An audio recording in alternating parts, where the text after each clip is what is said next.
Okay, design tip number two. I'm playing about with countdown timer here, so I'm going to walk you through what's in this particular scene, and then I'm going to change it up a little bit to be a be right back scene. So the first thing I'm going to do, if I'm going to play about with this scene, I'm just going to pause that countdown timer to stop it jumping to the next scene before I've actually completed this demo. So the countdown timer itself, I've set that with a 80% opacity on the white color there, just so my background shows through a little bit. And I'm just going to hide the countdown timer for the moment. So coming over here into the side box here, just hiding the countdown timer so you can see what's in the background here. So there's a few things going on in the background as a whole. I've got a couple of things in show in background. I have got this clean looped loop from Envato Elements or somewhere similar.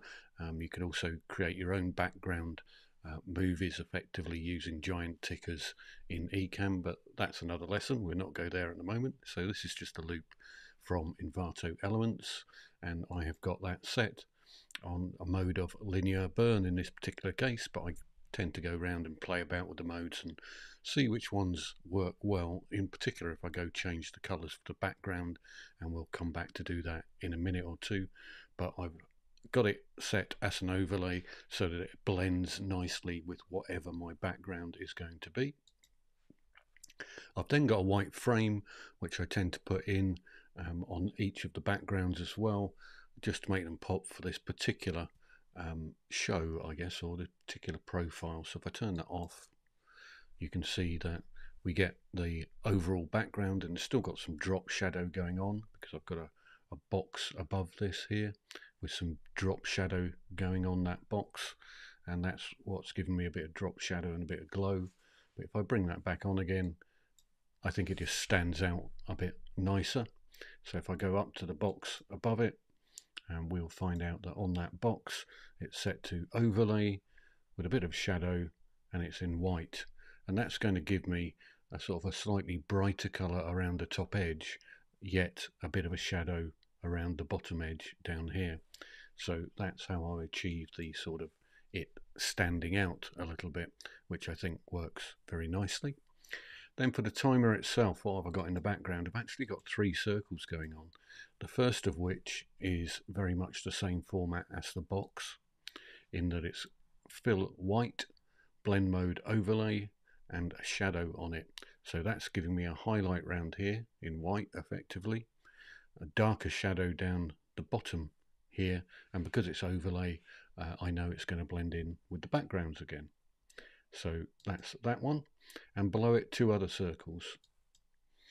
And in this particular circle I've got no fill but some motion on the border, and I have set the rotation up in sort of this direction, and we'll find out why in a second. So that's giving me the sort of flow around the edge of the screen where the button, if you want to call it that, it is kind of glowing in a circle. And then below it I have another one which is slightly smaller, and this one I've got a little fill going in, which actually, although it's very, very subtle, the center of the circle is actually filling and moving around slightly. And I've also got a border here. Now on this border, which is motion as well, I've set the rotation in the opposite direction. So that means I'll get one going clockwise and one going anti-clockwise. So that gives me the kind of flow of things, as you'll see when you're looking at it, going round in circles but in two slightly different directions, which gives that nice sort of pulse effect. So that's what I've got going on at the moment with my countdown timer. And what I really want to do is make a copy of this, because I'm going to make it into a be right back scene. So I'm just going to come up to the countdown timer here, and I'm just going to duplicate it, and then we'll work on this one here. So what I actually want to do is bring back my countdown timer here. So I'm going to show it again and pause it because I don't want it to go running away on me. And I'm going to have to unlock it because I carefully have gone around locking everything. So I'm going to unlock that, and I'm going to make it smaller. So let's make it smaller, and it's in a group at the moment. So what I shouldn't have done is left it in a group. So let me go move that back to where it came from by coming back into the menu, and I'm going to have to scroll back out again, aren't I? Yes, I am, because I need to undo that. So here I am, edit, undo, moved, linked group. Thank you very much. And then come back in again, just when I got it nicely positioned on the screen as well. And that's not so good, is it? If I come over this way a bit and scroll in, it will work better. There we go. So the countdown timer group is linked at the moment, so I need to unlink that because otherwise it will mess things up. So I've unlinked it, I've unlocked my countdown itself, and I'm just going to position that somewhere in the center, something like that. And then I'm going to come in and add in my text, and I could do that with a text box or just with standard text, but I'm going to put in be right back. And I might move that around, but we'll see what that looks like when I add it in as it is. Check my text color, and that's white at 75%, which is okay. I'll maybe up that a little bit to 80% and add that in. And here it is, be right back. Now it's obviously tiny at the moment, so that's not particularly good. So let's make it giant. And what I might do is put be right back onto 2 lines actually. So I could have it just, you know, something like this, but I don't know. I think I might make that onto 2 lines. So let's go back in here, edit the text, and what I will do is make sure I don't get any extra space in there. So shift and return, and that will give me be right back. And I think that looks a bit better. So I might change this around a little bit as well. Let's make that countdown a bit smaller. I think maybe something like that. Looks fairly good. And we'll just check that's in the center as well. So a be right back button. I still want to play about with that a bit to get it to look exactly how I want it to. So I think I might make that a bit bigger if it wants to.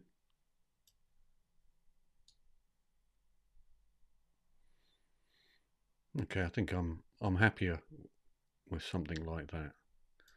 So that's me created my be right back button, or be right back timer. So let's come out of here and change that to be right back.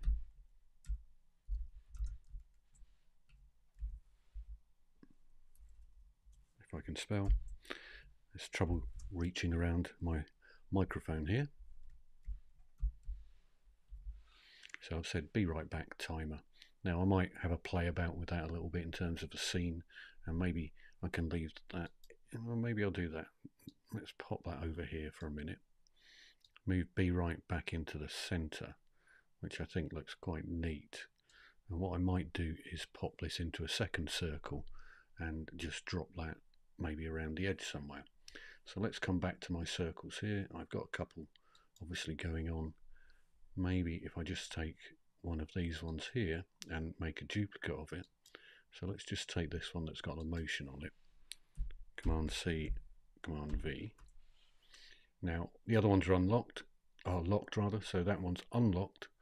So let me just lock my text back in and lock my countdown back in, so that when I go to move something about, I know that I'm actually moving around the one that I want to move around. So we'll grab that there, and maybe I could put a be right back up in that corner. That goes quite nicely with that background, and that's obviously got a little bit of a motion going on around it.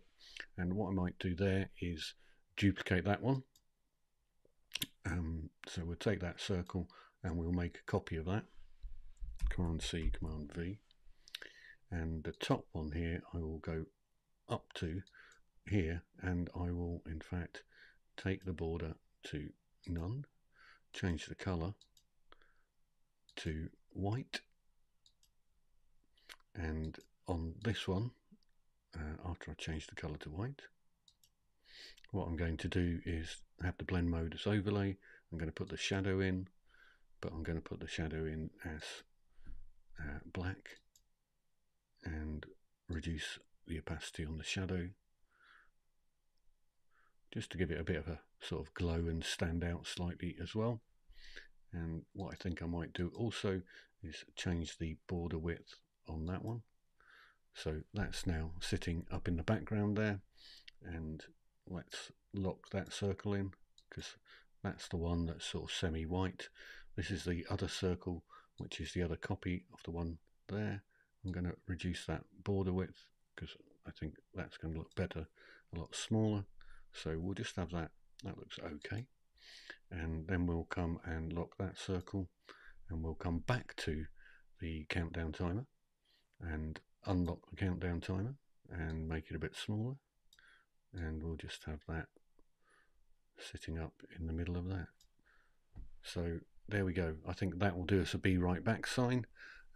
So that's end of lesson 2 and another sort of 10 or 11 minutes worth. And make sure you lock things down and then come out of live demo mode by hitting Control, shrinking back down, and then coming out of live demo mode.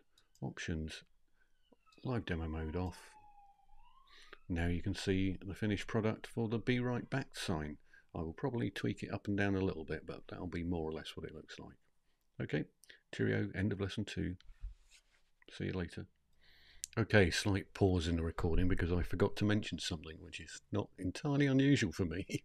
So we had this scene which I'd sort of finished up with, and one of the things I'd mentioned was that when I'm putting in these circles in here, that I tend to choose whites and greys, or white in this case here, and if I go through them they're all whites or greys or blacks, in this case black 50%. Now the reason I choose whites and greys and blacks is that they work best for me anyway with the different blend modes that we have available to us. And what it means is if I come down here and I change my background to something entirely different, that I still know that the background is going to work quite well with the blacks and the greys. So it's given me a totally different look and feel by changing the background there. So if I hide that one, bring back the one I had a minute ago, hide that one, and try something like this, then I still know that my blacks and greys, it's still going to work quite well in the background. I've also got a blur in the background covering the whole scene, so I can unblur the scene or blur it if I want to. And also in the background, I'll have got a colour block background rather than the fancy background, so I could just have this as a straight colour block, and I can go in and I can change the colours on the colour block if I want to. So it's a gradient at the moment, I could go change those, but I know that because I've chosen blacks, greys and whites, that they're all going to blend quite well, and my colours in the background are still going to work for the countdown timer. So that's all I wanted to show you. So I won't be right back again, I don't think anyway, unless I've forgotten something else. But again, let me scroll back out again and show you this as the full version and let you see what that looks like. So come out of live demo mode. You should now be seeing the whole screen, and we may as well flick through a few different color options just so you can see what they look like. So that's a color background there. If I get rid of my color background, there's the sort of mountain glow in the background, but it could be pretty much anything that I wanted it to be. So let's get rid of the mountain one and we'll try that one, see what that looks like, because this is the way I tend to run through and just experiment, just to make sure that what I'm doing works on different scenes dependent on what the background's likely to be, and trying to sort of anticipate to some degree what sort of backgrounds people may have going on. So there we are, and now that's run on to my next scene, which isn't really where I wanted to finish off, but hey-ho, cheerio from Edinburgh. That's a good one, isn't it?